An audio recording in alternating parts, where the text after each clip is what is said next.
Since war begins in the minds of men, it is in the minds of men that defense of peace must be constructed. And then my peer's question for that quote was, how can UNESCO change the minds of men? And that was in regards to their failures of some of the wars that are already happening, such as what's going on in Syria. And I think to answer that question, you have to have the right resources, you have to have the unity, and you have to want some type of change somewhere. And right now, I think in Syria, there's too much political power, and there's too many factors going on, and too many people that don't want the violence to stop. And those people, unfortunately, are in powerful positions. So I think, if anything, they're making more of a statement. And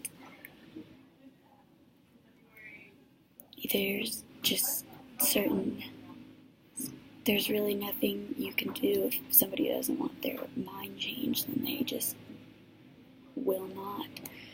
For example, when they were talking about in the reading, changing the minds of people who are racist in the United States, they talked about getting professors and the top people of the world to do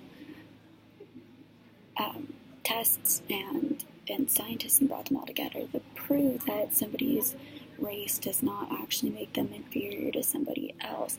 But there were people working on that, and there was people that would want to change, and there was a big party that needed change, and people came together, and once they realized it was a fact and they were wrong, then they could change and have their minds changed. But you have to be somewhat open to the idea, or a big enough group has to be open up to the idea of change.